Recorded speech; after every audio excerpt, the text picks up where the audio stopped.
you're kind of avoiding that tire kicker, freebie seeker person that's just gonna oh, I'll download this and they'll never read it and they never do anything with it.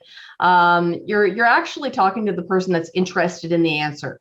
So whatever question you're asking, they actually want the answer to, because they're going to do the quiz to get it. So you've already kind of pre-qualified people to be action takers on your list, and you're now engaged with people that are interested in your topic, not your freebie.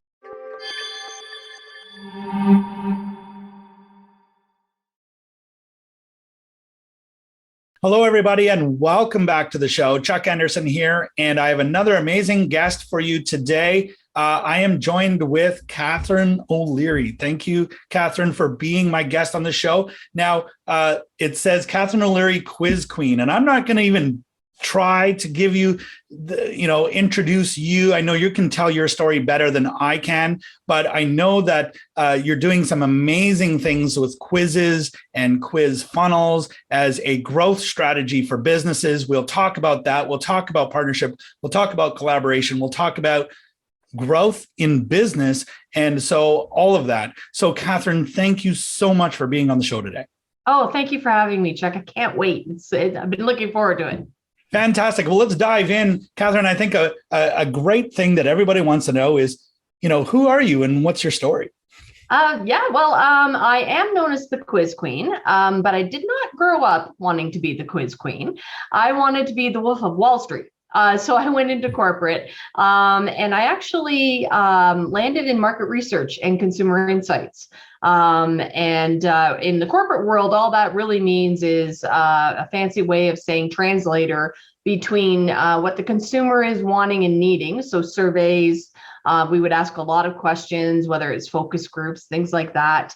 Asking consumers about what they're using, what they're wanting, what they're needing, what their pain points were, and then translating that information for corporations to understand better what products to develop, what services they needed, what the next the iPhone would be, what the next widget needed to be, and also their messaging and conversation. So I did that for about 25 years, and worked with some pretty big hitters in Apple and Adobe and Pepsi. And then I started to realize that 3 hours on the road was a long time for commuting to the job. So I started a business on my own, and yeah, I think a lot of people, you think it's going to be easy. You're going to walk in, you got all this experience, it's easy peasy, right? And what I found very quickly was that lead generation was hard. It was hard. It was expensive. It was time consuming. And I was talking to the wrong people.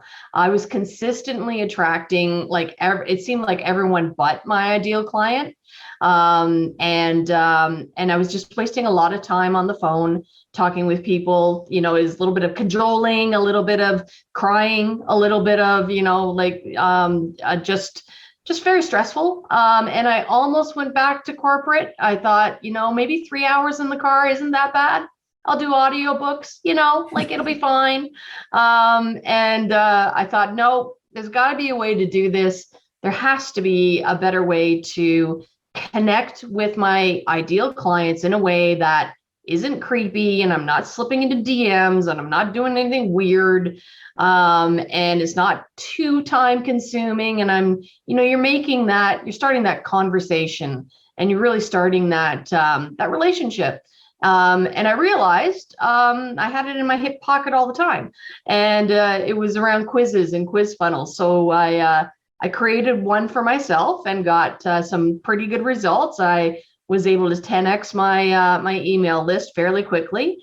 I was able to reduce my advertising spend by 2/3, and my sales conversions suddenly actually started to hit. My actual one-on-one conversations were with people that wanted the products, and not just everybody else, it seemed. And similar to the way that you find a great restaurant and you tell everyone about it, I started telling all my business friends about it and entrepreneurs about it, and realized that I had a skill set that that I could utilize and create a business out of. So I actually started to consult and create quizzes for other people and created a course, and now I'm well on my way to hopefully making sure that every business has its quiz. There's so much about your story that I love, and I'll try to remember all of them. But one of the first and foremost is that moment where you felt like, man, this isn't working. Do I go back to my job and do what I was doing before? And I know I've had that moment as a former chief marketing officer. Do I go back and have the corner office and the team and the salary and the bonuses and all of that kind of stuff, and the 3-hour commute, never seeing the kids and all of that kind of stuff? And then that leading to an aha moment of, man, I really don't want to do that. And I think it's that moment where the best solutions and the best ideas come from. I know it was for me, and it sounded like that's what happened for you as well. Well, you really dig in. You dig in and you realize, like, I'm sorry, but it's $1 billion industry. Somebody has to be doing it right. There has to be a system somewhere that is making this work, and I'm just not doing it like the way that it should be done. So, and I really didn't want to be back in the car for another 3 hours a day. No, me neither. And we'll never, ever, ever do that again. And so what do you think it is about quiz funnels when compared to your usual, like, lead magnet, free download this, free that? What is it about quiz funnels that is really making a difference in the results? I think it's really around a little bit of you're taking the consumer, you're taking your client on a journey. So you're starting with your offer, right? And you're going to reverse engineer to your quiz hook. You're going to have your target audience in mind already. So you're already only talking to your target audience, but then you kind of get to play and take them through a little bit of a self-discovery journey for them. So they're just not getting another handout. They're just not, it's not another checklist, nothing wrong with those things. They're fantastic. But this is a little bit more of a self-discovery. I wonder what kind of business personality type I am, or I wonder what my superhero secret power is when it comes to delegation. And there's a little bit of a treat at the end with an aha moment, and you're kind of in their head around, oh my gosh, yes, time management. That's exactly what I needed help with. How'd they know that? And it's a warm handoff then to your webinar or your one-on-one sales call or your masterclass or whatever that looks like. So it's a little bit of fun. It's still serving the purpose of answering a question in a way that they get to kind of play around and get a little bit more of a journey, and in 60 seconds or less, they get to play with you, and then it's obvious that we should work with Chuck next because he obviously knows us. And I really love that about quiz funnels, and something that I've noticed from one marketing strategist to another is that, there's lots of ways to generate leads and build a list. But if you put the wrong people on the list, they're not buying anything. And I know that there's members of our target audience right now that are listening in right now, and they're nodding their head and they're going, yeah, that's happening to me right now. Like, I've got 1,000 people on my list, but they're not buying anything. And then comes along quiz funnels, and it's just a whole other experience. And I've seen some pretty cool ones in the diet industry and the parenting industry and all sorts of different quiz funnels. So I love the strategy. And so, like, what are you seeing in terms of the different results that you're seeing in terms of the leads being generated through quizzes in comparison to the usual ways that leads are generated? Well, you're kind of avoiding that tire kicker, freebie seeker person that's just gonna I'll download this and they'll never read it and they never do anything with it. You're actually talking to the person that's interested in the answer. So whatever question you're asking, they actually want the answer to, because they're going to do the quiz to get it. So you've already kind of pre-qualified people to be action takers on your list, and you're now engaged with people that are interested in your topic, not your freebie, right? So they're interested in learning more because that's why they took the quiz, because they took the quiz to learn something about themselves, and you've offered that, and now you're offering them even a further opportunity to learn more about what, how you could work together and service their business or their their personalities or whatever it is that you're offering or your service is. So I think that it's a way to make sure that your list is not just your target audience, but it's responsive, because you don't want a list of people that are like 5% click rates, and it's all your metrics just go down if you don't have the right people on your list. So you're just spinning your wheels, and you're just talking to the people again, just like on the phone, where you're just you're kind of chasing the sale, and you don't want to ever do that. I'm going to lean into our listeners for a moment and say, look, does this sound familiar?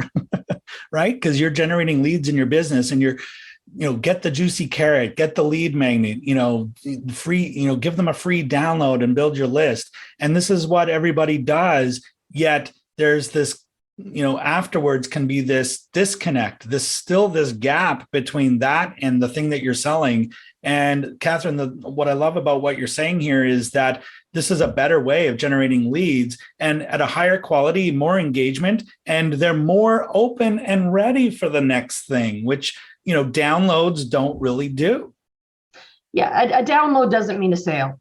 All right. So, get the people that are ready for you on your list, that are, and maybe they're not quite ready, but they're having the conversation with themselves. So that, that's okay. They can go to the podcast and listen to you, or they can be in your email sequence and get, maybe the workshop that's coming up or whatever else, but at least they're in your nurture sequence, but they're ready for you. They're not the person that is so, behind the scenes or ahead of the game, that they're just, it's just a freebie seeker thing that, it's wasting space on your CRM. Oh, wasting space on the CRM. Yeah, that is so true. And that I just purged a couple of thousand people that, they don't open the emails. They're not in. So why fool myself in thinking that my list is this size when it's really this size? And, what's real, I think, is a much better number and more engaged. So, I mean, that really helps. So definitely we're going to make sure that everyone knows how to connect with you. At the end of the interview, we'll get you to share your contact information, because I know there's people listening to this going, yeah, that's my problem, because my lead generation strategy is not generating the right people. I want to make sure that we have a chance to talk about a little bit about partnerships and collaboration. And, in this entrepreneurship journey, we all start off as kind of being solo entrepreneurs, and we have this idea and we go off and do it. We hear people all the time talk about, oh, I'm a self-made this or I'm a self-made that. But really and truly, I don't think none of us are really self-made. So how have partnerships and collaborations played a role in your business and your journey? Massive. I couldn't be in business without my collaborations. My JV partners and my affiliate partners are amazing. I love building relationships with other businesses because, as all businesses grow, the tide rises all boats. I think that there is a misconception that everyone's in competition with each other. Like, there's more than enough, to go around. And as long as you're collaborating with what makes sense for your audience and what's going to serve your audience. So, for my audience, it's entrepreneurs that are growing, experienced entrepreneurs growing their businesses. And maybe the next step for them is a webinar system or something like that. I want to make sure that I have that joint venture, because I don't do that necessarily. I want to make sure that I'm able to pass them on to somebody I trust. So that you're more of a holistic. I like to be the person that people come to, and I'm happy to refer them to the next person in the chain. if you will. So I think it's massively important. I think it's maybe underestimated for the solopreneur. Like if you're just starting out, like get into some of the communities and learn how to JV, because I think it's a game changer, honestly. I look back on, the 27 years that I've been doing this and how much easier it has been whenever I've worked with someone else. Find that partner that, is strong where I'm weak and vice versa. And together we can accomplish so much more.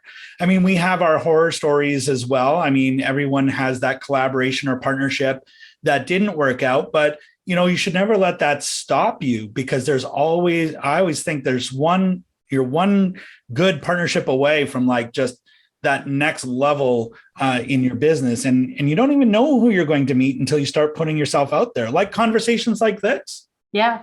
Well, and then that, and this leads to me introducing you to so-and-so and you introducing me to, it just starts to expand quickly, and you'll be surprised about how quickly that it can expand. So I don't do it by yourself. You don't have to, it's really not hard. So I would suggest to anyone, because you are one connection away from $1 million idea or a multi-million-dollar idea. So, keep making the connections. And keep making those connections, keep having those ideas, and follow up on them as well, right? And so some people don't have a lead generation problem, they have a follow-up problem, but that's a whole other episode. So Catharine, we have a part of our show where we recognize that entrepreneurship is a growth exercise. It's a journey where we want to grow our businesses, but we also grow ourselves as well. So we always like to hear from our guests, like who has been your most influential leaders or mentors, or the person who you've learned the most from that others maybe could be inspired by as well. So who would that be for you? Actually, I'm in a mentorship program with a gentleman called Mark Black. And he runs Shorten the Gap, along with some other fairly large businesses. And one thing that I will say is that you'll never know what package your mentor will come into, because he's a lot younger than I am. And maybe people wouldn't expect me to consider him a mentor, but he's a genius in sales and marketing. And so don't put up with any kind of false barriers as to what experience that you need, because the teacher shows up when you're ready, and just be open to accepting that person as they show up. So true. I mean, and how easy is it to judge that person when they come into our world, go, oh, they are that, or they're this. But when we're just open and we drop all of that, it leaves us open to receiving the thing that we are really looking for or needing at that time. So I think that's so cool. And I love how you mentioned that aspect of it, because I hear it and see it all the time. I know I'm guilty of it from time to time as well. Just happens. And yeah, so I thank you for pointing that out, because I think that's an important takeaway for our listeners. The other part I like to ask too, Catharine, is books. I'm a reader. Well, actually, I'm a listener. I subscribe to Audible. I'm not so good with the reading, but I always find the audiobook version of it. But there's so much wealth of information packed in these books. And so if you were to recommend a book to our listeners that would be a must read, what would you recommend? Think and Grow Rich, I think is like a keystone. And I certainly, I continually read it. Actually, it's one that I always go back to, because it always seems to have lessons after the fact, and you learn something else and you go back and you think, oh, that's where it is. So it's one that I've actually read a few times, and I love it.